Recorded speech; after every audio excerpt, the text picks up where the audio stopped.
I am Dr. Denis Broun. I am not a character.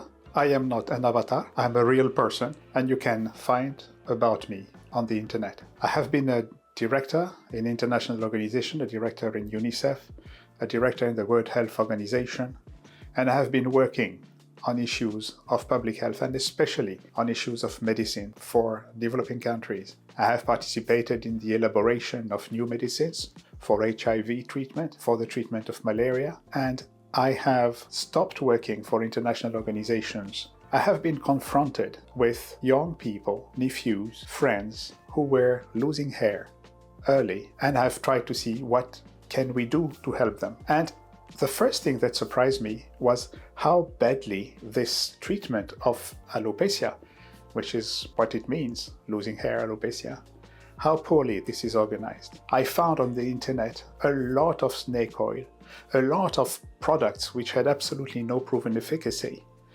which were being proposed at relatively high prices. I also found that people were not scientific enough about alopecia, where young people start shedding hair and become bald, or at least partially bald. It's because there is a poison of the follicle, and this poison is dihydrotestosterone, and this is called DHT for short. So how does the DHT get produced? Testosterone is a hormone that we all have, male and female, by the way.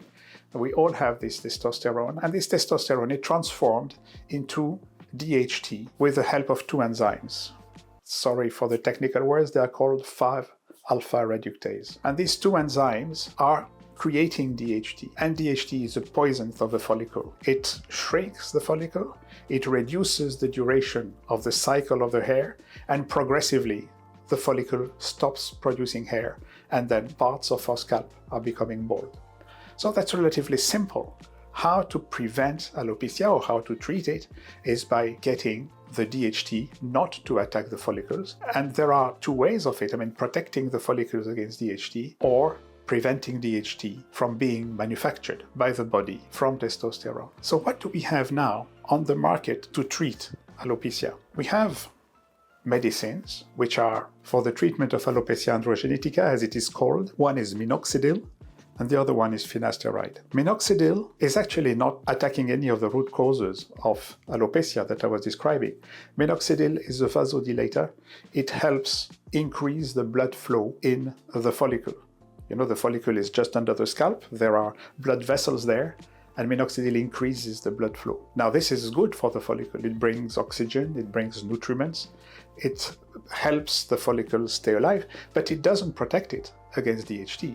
So the follicle gets a bit more lively. Sometimes even some hair starts regrowing because the follicle is in good condition, but it doesn't prevent the fall of hair and the progress of the alopecia. So that's why minoxidil works very little. We found that on whole, its effect lasts about 8 months, sometimes a year, and after that, the hair starts falling again. Finasteride is different. Finasteride is a product that prevents testosterone to be transformed into DHT. But as I told you, there are two enzymes that produce this DHT, and finasteride inhibits one.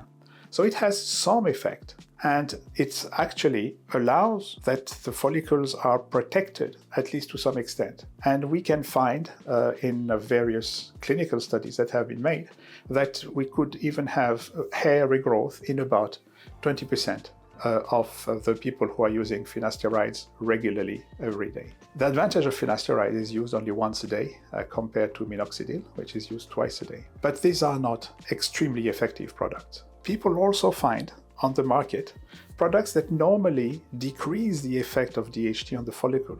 These are products made of essential oils. The best known will be onion oil, rosemary oil, caffeine, which has a pretty strong anti-DHT effect. But these products have a very temporary effectiveness, and they are not as strong as one could wish.